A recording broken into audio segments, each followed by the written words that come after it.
At the time of the end, the king of the south shall attack him, but the king of the north shall rush upon him like a whirlwind, with chariots and horsemen, and with many ships. And he shall come into countries, and shall overflow and pass through. He shall come into the glorious land, and tens of thousands shall fall, but these shall be delivered out of his hand. Edom and Moab, and the main part of the Ammonites. He shall stretch out his hand against the countries, and the land of Egypt shall not escape. He shall become ruler of the treasures of gold and of silver, and all the precious things of Egypt, and the Libyans and the Ethiopians shall follow in his train. But the tidings from the east and the north shall alarm him, and he shall go forth with great fury to exterminate and utterly destroy many.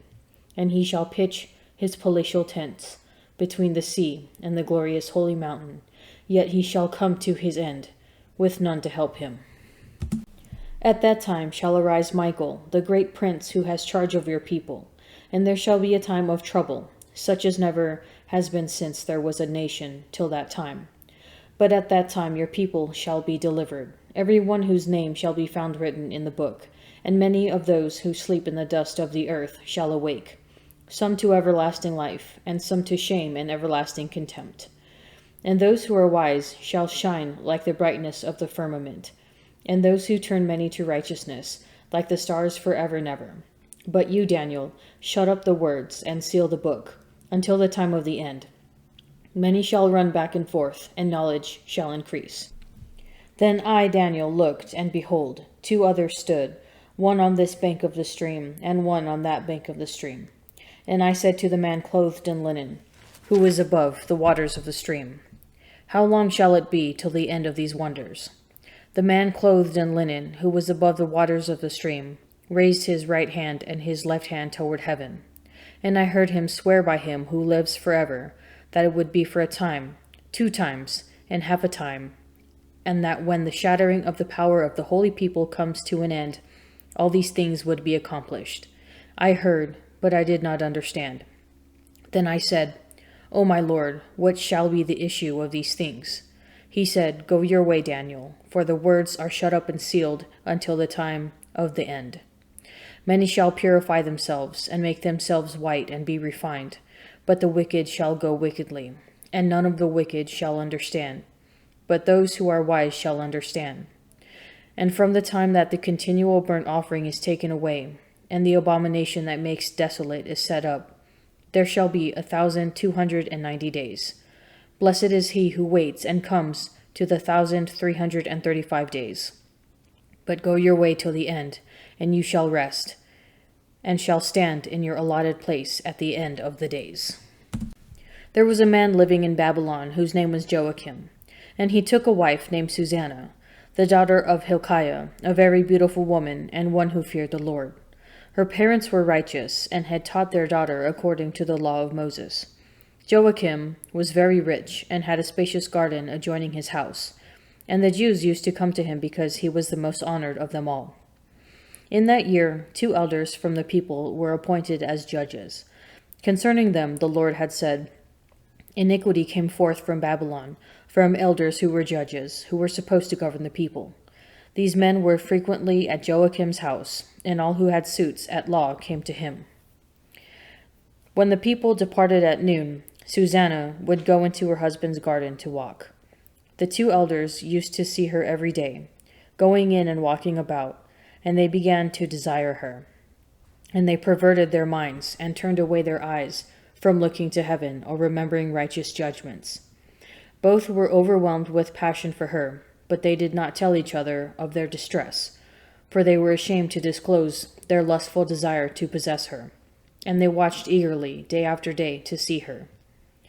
They said to each other, Let us go home, for it is mealtime.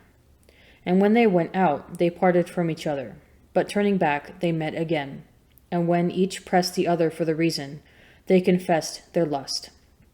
And then together they arranged for a time when they could find her alone. Once, while they were watching for an opportune day, she went in as before with only 2 maids, and wished to bathe in the garden, for it was very hot. And no one was there except the 2 elders, who had hid themselves and were watching her. She said to her maids, "Bring me oil and ointments, and shut the garden doors so that I may bathe." They did as she said, shut the garden doors, and went out by the side doors to bring what they had been commanded. And they did not see the elders, because they were hidden. When the maids had gone out, the 2 elders rose and ran to her and said, "Look, the garden doors are shut. No one sees us, and we are in love with you. So give your consent and lie with us.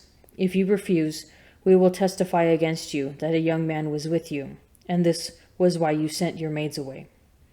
Susanna sighed deeply and said, "I am hemmed in on every side, for if I do this thing, it is death for me, and if I do not, I shall not escape your hands.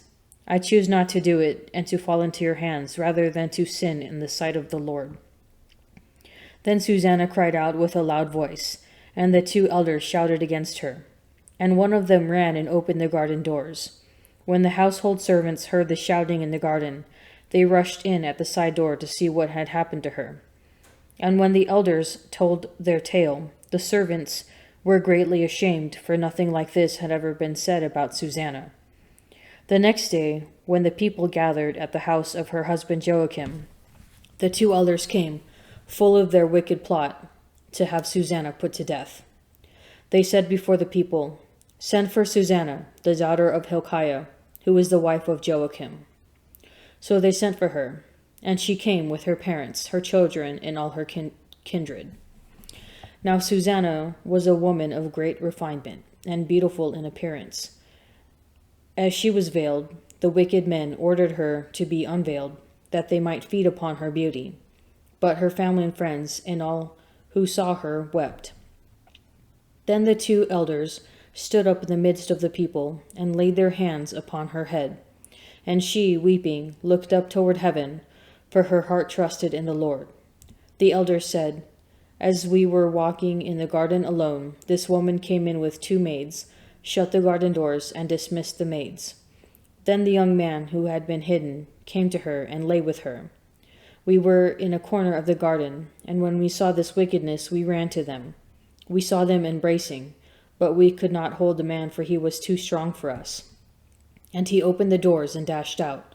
So we seized this woman and asked her who the young man was, but she would not tell us. These things we testify." The assembly believed them because they were elders of the people and judges, and they condemned her to death. Then Susanna cried out with a loud voice and said, "O eternal God, who discern what is secret, who are aware of the things before they come to be, you know that these men have borne false witness against me, and now I am to die. Yet I have done none of the things that they have wickedly invented against me.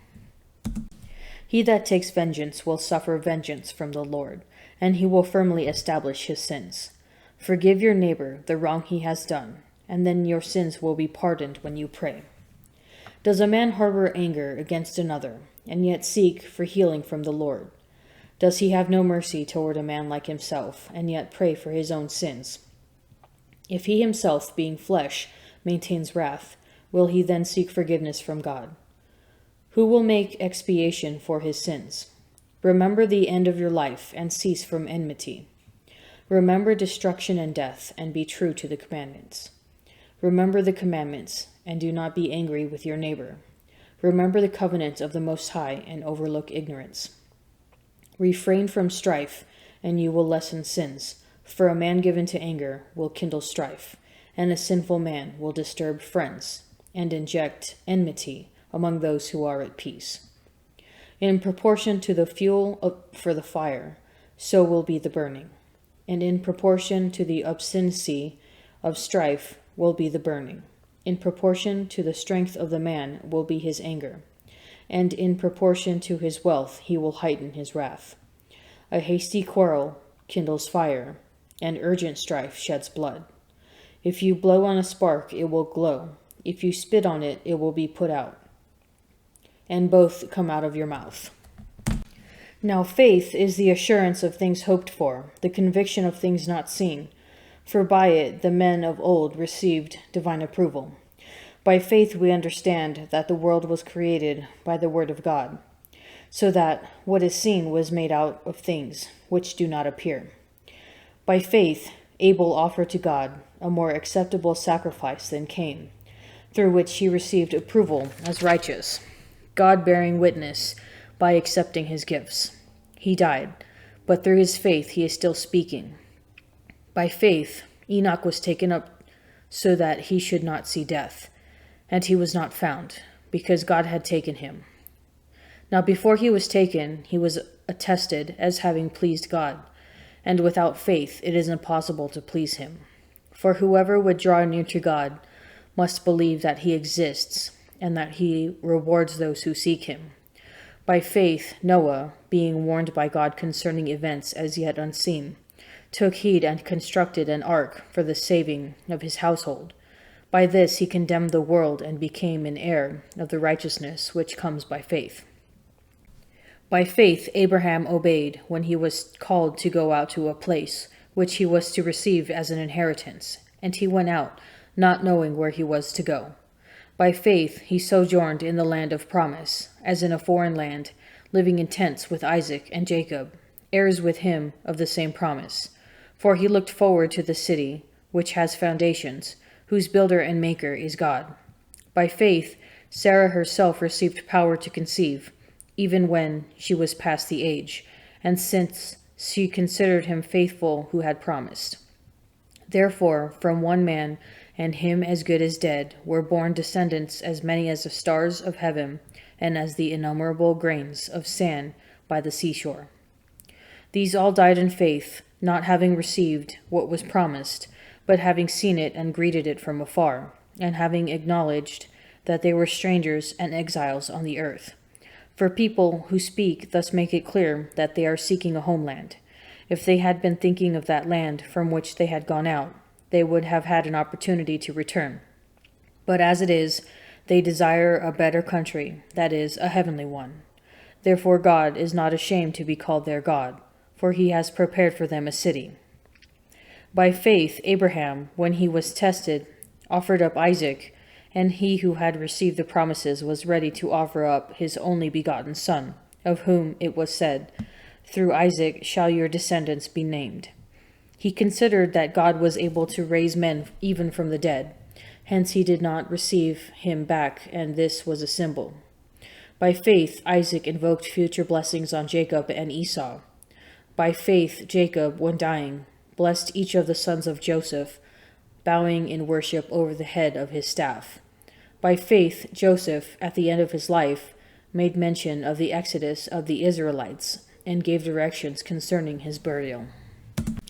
What would you do if God came to you and told you there was going to be a flood and you had to start building a boat, or told you to leave home with nothing and go somewhere you had never been before?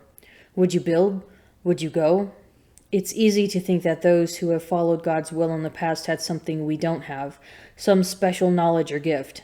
But the fact is, they didn't. What they did have was faith. Faith is the assurance of things hoped for, the conviction of things not seen. The truth is that Noah, Abraham, and Moses believed, though they had not seen. They had a deep conviction that God was leading them down a path.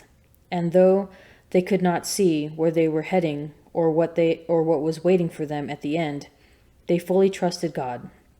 Our faith requires the same commitment and trust in God, and we, on this side of the cross, have an advantage.